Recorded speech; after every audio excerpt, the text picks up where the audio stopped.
Si l'ego conscientisé n'apprend pas à sentir et à percevoir et à savoir le temps comme on sait des choses, il ne peut pas comprendre les choses qu'il sait.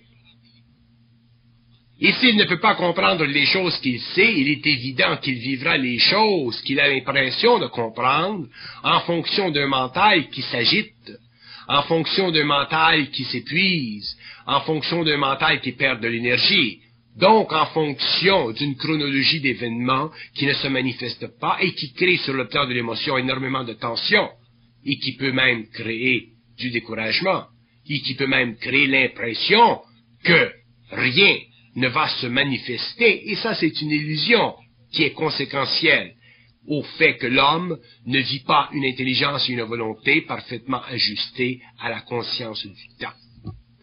Si l'homme avait une conscience du temps parfaite, l'homme aurait une conscience parfaite de son intelligence créative, donc il aurait une volonté parfaitement ajustée à cette intelligence, donc il aurait une capacité, une vision des choses à une très longue échelle, sans souffrir du temps, qui nécessairement fait de cette échelle une très longue expérience, parce que, selon sa créativité, différents éléments qui aujourd'hui n'existent pas sur le plan matériel et qui doivent entrer en jeu pour que la forme se manifeste. Donc, si nous disons que le temps n'est pas sorcier, nous disons que le temps est quelque chose qui se comprend parfaitement, qui se comprend à partir de la conscience mentale de l'homme, et non pas à partir de la conscience mentale inférieure de l'homme. Le temps ne peut pas être jugé en fonction de chronologie, en fonction de paramètres chronologiques. Le temps ne peut être jugé qu'en fonction d'un état créatif éventuel qui doit naître dans une certaine éventualité, en fonction des conditions, des événements, alors que le mental, alors que l'intelligence et la volonté sont parfaitement ajustés pour l'exécuter. Il est inutile de vivre le temps avant que l'intelligence et la volonté soient ajustées pour le rendre d'une façon parfaite, sinon nous ne vivons pas de temps. Nous ne vivons pas en fonction du temps, nous vivons en fonction d'une certaine temporalité. Mais la temporalité crée chez l'homme une déformation de la réalité et de la suite logique, intelligente des événements. La temporalité, nous voulons toujours la changer, nous voulons la restreindre, nous voulons l'étendre, la rapetisser, l'agrandir. Tandis que le temps, non. L'homme conscient ne cherche pas à, pour utiliser une expression un peu blafarde, l'homme ne cherche pas, quand il est conscient, à taponner avec le temps. Mais l'homme cherche constamment à taponner avec la temporanéité des choses. Et c'est une illusion. C'est une illusion. Le temps n'appartient pas à l'homme, il appartient à l'esprit. Parce que le temps, pour l'esprit, c'est l'accumulation, le mouvement, la descente, l'organisation psychique de tout ce qui existe dans le matériel. Donc, à partir du moment où l'homme comprend le temps de cette façon, il est capable de sortir de la congestion psychologique de la temporanéité et entrer finalement dans une conscience créative qui utilise l'intelligence pour bien mesurer la valeur de l'événementiel, la volonté pour bien ajuster la résonance à l'événementiel, pour finalement bénéficier du temps et voir finalement que tout dans le temps a sa place et que rien dans le temps n'a pas sa place. Donc ceci crée sur le plan mental de l'homme, sur le plan de son intelligence, une grande relaxation parce qu'il sait que son énergie créative se fixera, se rendra à son terminal dans un certain temps, et il sait en même temps qu'il aura la volonté dans ce temps-là d'exécuter cette énergie créative. C'est une mode aujourd'hui dans le monde, dans les pays pauvres comme dans les pays riches, d'acheter des billets de loterie afin de pouvoir probablement, peut-être, gagner le gros lot. Autrement dit, l'homme veut tenter sa chance. Et lorsque l'homme gagne et qu'il a tenté sa chance et que sa chance lui a été donnée, que va-t-il faire avec ce qu'il a gagné? Est-ce que ce qu'il a gagné va changer sa conscience? Est-ce que ce qu'il a gagné va lui donner l'équilibre total de ses centres d'énergie? Est-ce que ce qu'il a gagné va lui assurer d'être heureux? Toujours. Je ne dis pas simplement pour 2, 3, 5, 10 ans.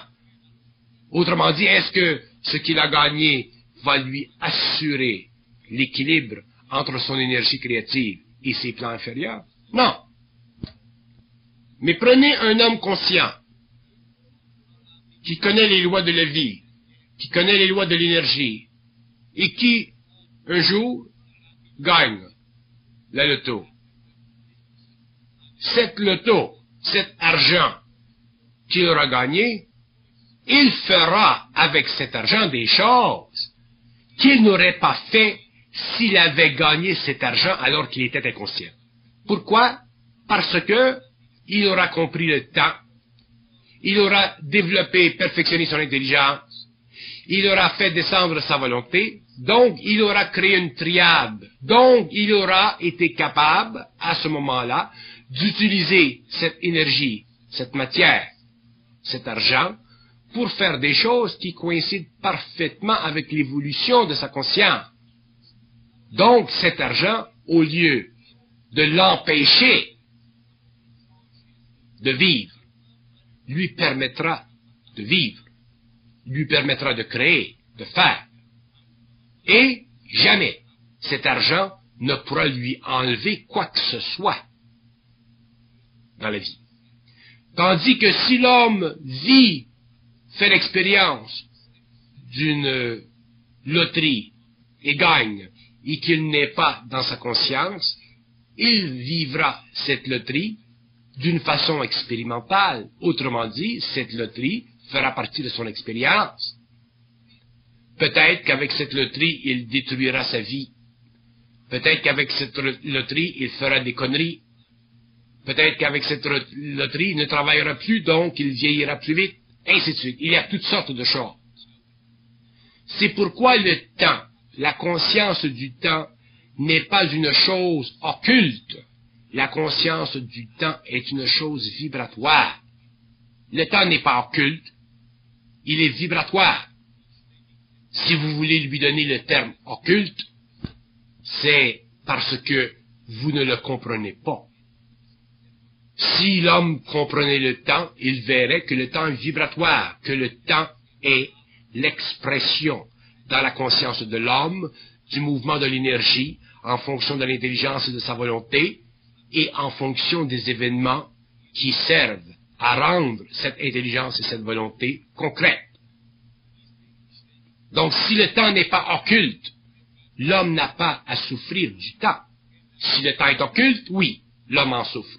Parce qu'il ne peut pas le saisir, parce qu'il ne peut pas le comprendre, parce qu'il ne peut pas le vivre. Et l'homme doit le vivre, le temps.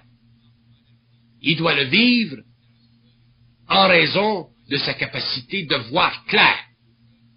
Et voir clair veut dire ne pas voir avec l'ego, mais avec l'esprit dans le mental de l'ego.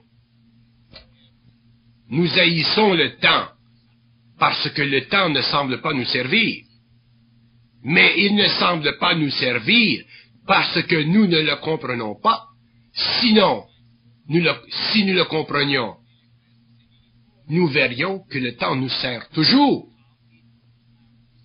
Que le temps nous sert toujours et qu'il ne nous dessert jamais. C'est une illusion profonde de l'ego. C'est une illusion psychologique de l'homme de comprendre, de penser que le temps ne le sert pas.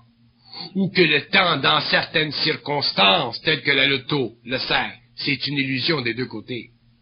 Et si l'homme vit le temps expérimentalement, il ne pourra jamais assujettir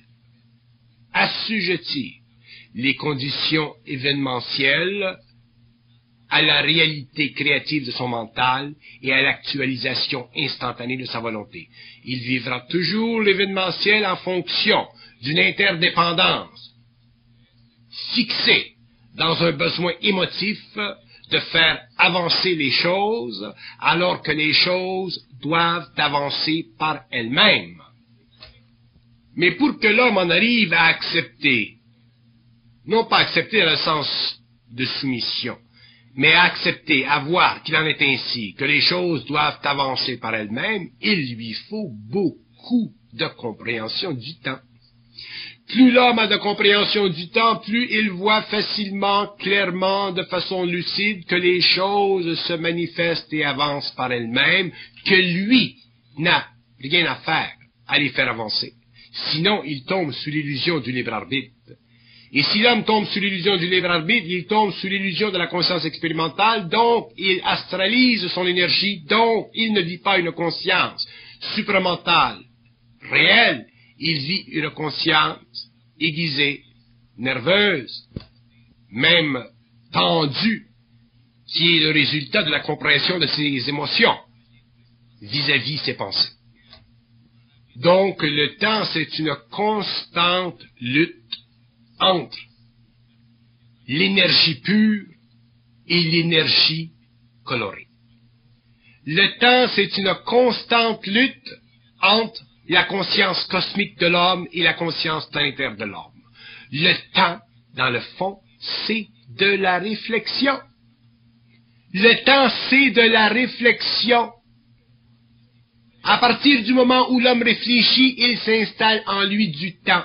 Et ce temps n'est pas réel, il est un temps qui dénote la tension psychique de l'homme. Parce que dans le temps réel, il n'y a aucune réflexion, donc il n'y a aucune souffrance, donc il n'y a aucune participation égoïque de l'homme à l'énergie qui descend vers la matière et qui prépare, qui actualise l'événementiel pour le bénéfice naturel, créatif de l'homme. Donc il est très important de voir que là où il y a de la réflexion, il y a du temps. Et je dirais même qu'une des grandes souffrances de l'homme sur la terre, c'est la conscience réflexive de l'ego qui crée toujours du temps, qui crée toujours de la temporanéité et qui l'empêche de vivre le temps universel. Le temps devrait être universel, c'est-à-dire que le temps devrait être plat. Il ne devrait pas y avoir dans le temps de courte ou de longue durée. Le temps ne devrait pas être un mouvement sinusoïdal. Le temps devrait être une ligne droite qui va vers l'infini. Mais pour que l'homme en arrive à vivre ce temps, à connaître ce temps, il faut qu'il vive sa conscience égoïque en harmonie vibratoire parfaite avec son énergie, et ceci se fait graduellement. L'homme en arrive graduellement à cet état d'esprit. L'homme en arrive graduellement, après avoir souffert le temps, à ne plus le souffrir. J'irai même plus loin. Je dirais que le temps, c'est la lutte entre l'esprit et l'ego. Le temps, c'est le domptage de l'ego, le domptage de l'homme, le domptage de la subjectivité, le domptage de la crainte, le domptage de l'insécurité, le domptage de l'homme par les forces cosmiques en lui. C'est ça qui crée le temps. C'est ça qui crée le temps qui fait souffrir. Et c'est ce temps que l'homme, un jour, doit neutraliser. C'est cette sorte de temps, cette qualité de temps que l'homme, un jour, ne doit plus souffrir, afin, finalement, de vivre le temps universel, le grand temps, le temps réel, le temps qui n'est ni court ni long, le temps qui est la qualité même de l'organisation événementielle, à travers la stratégie créative de l'énergie sur le plan humain.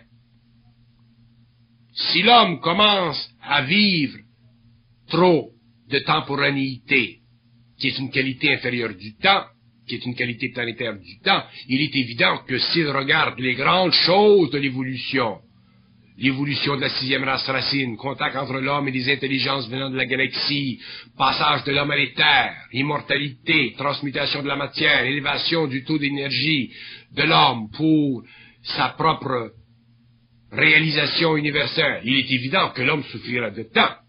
Mais ce temps, ce n'est pas le temps réel, c'est le temps de l'ego, c'est le temps relié à l'émotivité, c'est le temps relié au corps de désir, c'est le temps animal, c'est la chronologie temporelle, c'est la temporanéité, ce n'est pas réel, c'est une fiction de l'ego, c'est une démarche subjective de l'homme, c'est de l'imperfection dans l'intelligence, c'est une actualisation avant le temps de la volonté, c'est la souffrance initiatique de l'homme nouveau.